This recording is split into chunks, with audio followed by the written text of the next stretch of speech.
Hello and welcome to our look ahead to what the papers will be bringing us tomorrow. I'll introduce you to my guests. Today we have Kate Maltby, columnist for the newspaper, and Lucy Beresford, broadcaster and psychotherapist. Thanks to them both. Let's take a look first at tomorrow's front pages. The Sunday Telegraph leads with news of differences between Boris Johnson and his Chancellor over whether to push for a dramatic increase in nuclear power facilities. The Sunday Times says there's been widespread criticism of the Prime Minister's claim made during a speech to a Tory party conference that Ukrainian resistance to the Russian invasion is similar to people voting for Brexit.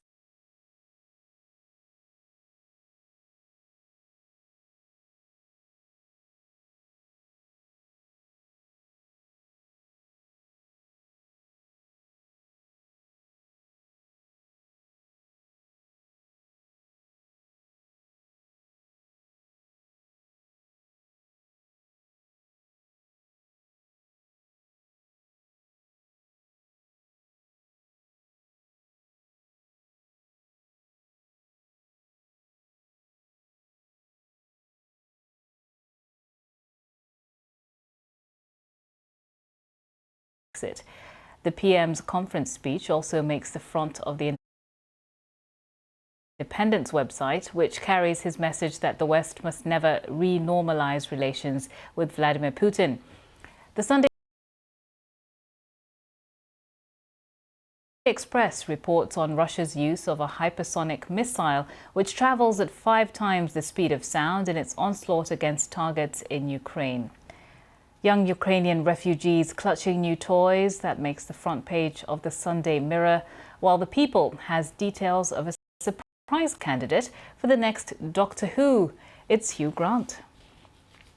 So let's begin. Good to see you both again. Let's start with the Telegraph.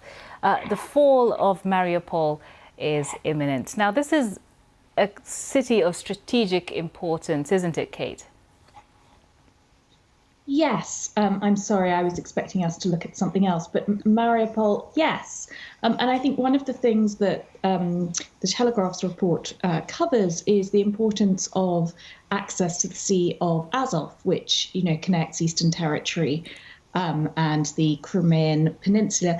I think we've all been watching these scenes, and it's almost impossible to find the words as to how horrific it is, except to say that one of the really tragic things about these stories is that we've seen this technique of absolutely destroying civilian residential areas, civilian life.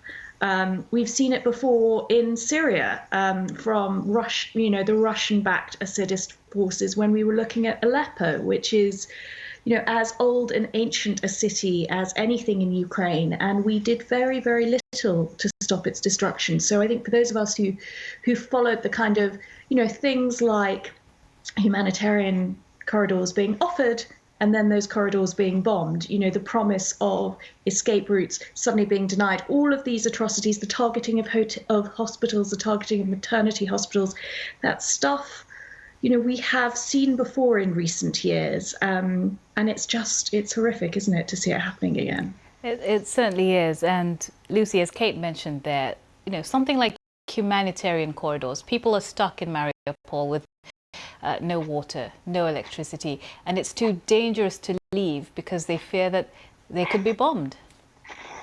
Yes, there's widespread looting, there's no sanitation, and there is a real sense that this is almost like a medieval siege. And this is clearly Vladimir Putin's tactic, not least because the war doesn't appear to be going the way that he wanted it to, or in the way that he'd envisaged it going in those opening maybe 24, 48 hours. So now the real people on the ground, they are going to be suffering because we don't necessarily have any other options for the West to intervene. President Zelensky has called for a no-fly zone. The West have resisted that. And the end result is that Putin is now behaving with impunity. And it is just devastating to watch. We feel quite helpless here in a country like this. But at the same time, you just hope that the resolve of the Ukrainian forces and the people, because they have actually held the Russians off much more strongly than I think anybody else imagined. But when you do see the devastation in a city like Mariupol, it really brings home to you that the reality of the war, as opposed to the sound bites and the video conferences that we've been seeing as well. Did you want to jump in, Kate? Yes, just very briefly. I mean, this is going to sound very personal and perhaps, self-indulgent as someone who has a very particular interest. But one of the things I write about is theatre. It is my sort of personal passion and part of my professional life.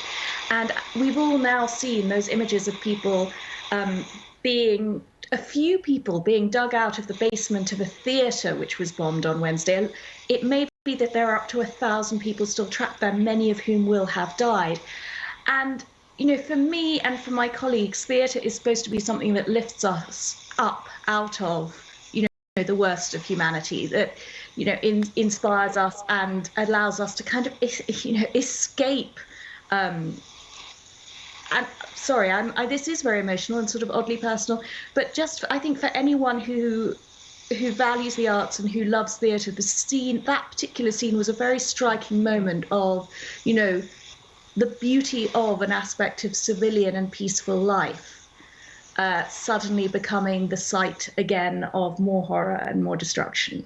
There is absolutely no facet of life in Ukraine that hasn't been touched by this war. And it's the horror of what we've been describing about what's going on in Ukraine that might explain some of the outrage that we see on the front page of the Sunday Times when Boris Johnson says the Ukraine battle is like Brexit. Lucy, talk us through what happened here.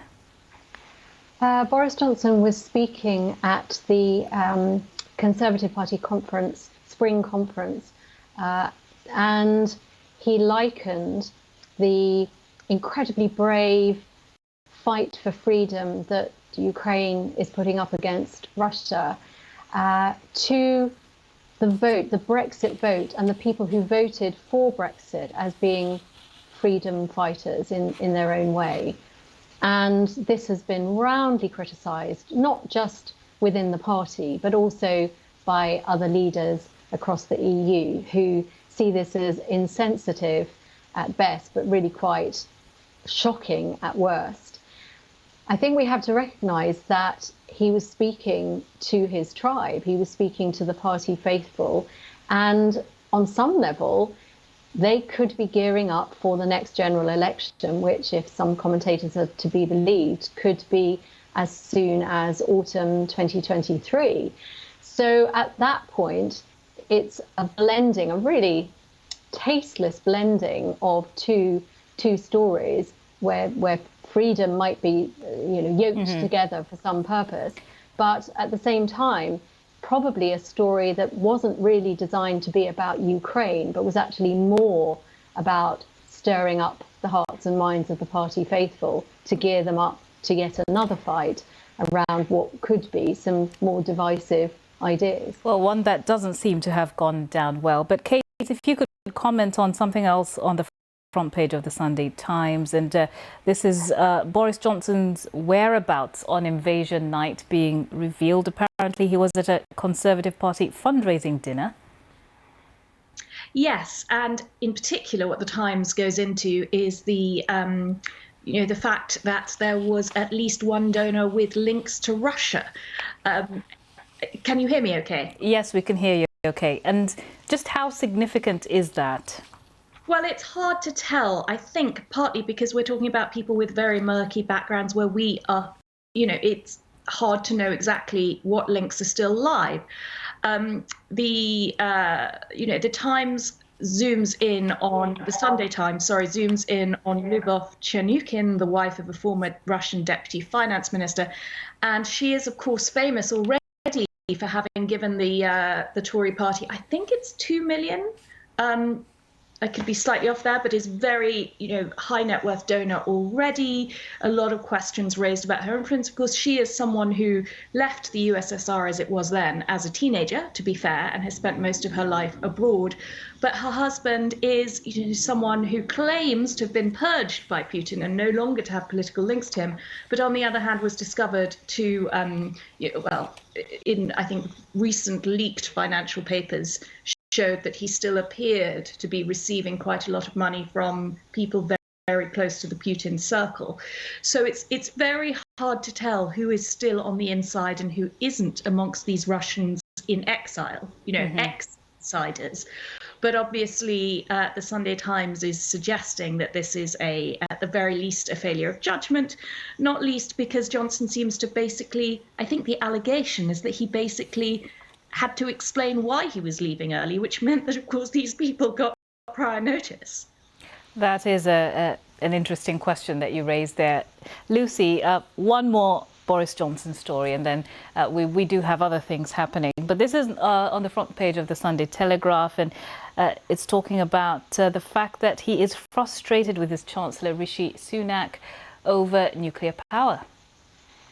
Yes, the intriguing thing for me about this story is it seems to braid together several stories in one. You have the announcement or the revelation that Boris Johnson is frustrated that more money has not been forthcoming from the Chancellor Rishi Sunak for Boris Johnson's pet projects at the moment, which seem to be about going green and the need for building more nuclear stations. But of course, one of the reasons why that's such a hot topic is because of the war in Ukraine and the issue of Russian oil being so sensitive. We don't necessarily import that much of it, but because so many other countries do, the price has escalated, and we do need, as a part of the world, to wean ourselves off Russian gas. So nuclear power stations would be useful for that. But then you've also got the, I suppose, the psychodrama of that power battle between Boris Johnson, who's currently in power, and the fact that Rishi Sunak is often touted as his heir apparent. He's certainly one of the most popular ministers for having splashed so much money around, for example, on the furlough scheme. So this one story actually speaks to several ideas that are floating around, whether that's the tensions between the party, tensions around policy. We've obviously got Rishi Sunak's spring statement being announced next Wednesday. Will there be more money found behind the back of the sofa? Probably. I mean, the rise in oil and gas prices will have actually increased the take from the Treasury. So then there might be more money around. Will it go on nuclear power stations? Boris Johnson is hoping so. We'll have to see.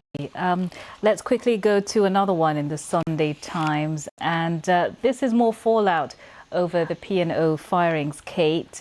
Apparently, Whitehall officials tried to justify the sacking.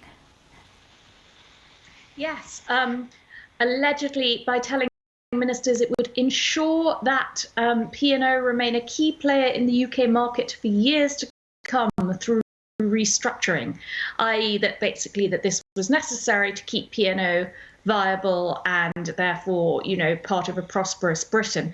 But I think we're going to be hearing a lot more about this over the next few weeks. This is going to be because of the sheer awfulness of the human story here.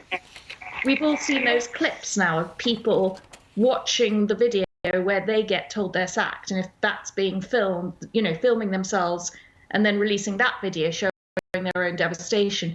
It goes back to this issue of foreign investment. This is there are questions here about the owners and investors in the UAE. So I think this has all the elements for a major political news story. It's again a very layered story. Let's move on to something that may or may not be simpler. Who will be the next Doctor Who? And there's a suggestion here that it might be Dr. Hugh. Lucy, are you a big fan? Maybe you can let us in on whether you think this might be the next Doctor Who. Well, I do think I am a huge Hugh Grant fan. I wouldn't necessarily say that I've been a Doctor Who fan since I was about 7 years old. And even then I watched it behind the sofa, so I can't really say that I watched very much of it. But Hugh Grant is such a brilliant actor. This is the man who really camped it up for Paddington 2 in that iconic dance scene in a sort of pink prison uniform. And Doctor Who, in the old days, certainly had an element of campness to it. But he's also played, Jeremy Thorpe with great finesse and great nuance. So he's an actor of high caliber. If it means that he's coming on board, I, for one, would definitely change my viewing patterns and start watching again. So Hugh, if you're watching, hello. All right, then. That's very good there. Thanks for that, Lucy. Apparently, he has been in secret talks. Well, not so secret now that they're on the front page of the Sunday People. Thank you very much to you, Lucy and Kate. Kate Maltby, columnist for the newspaper, and Lucy Beresford, broadcaster and psychotherapist. Thank you very much to you both. That's it for the papers this evening. Thanks for your company as well. The film review is up next. Stay with us on BBC News.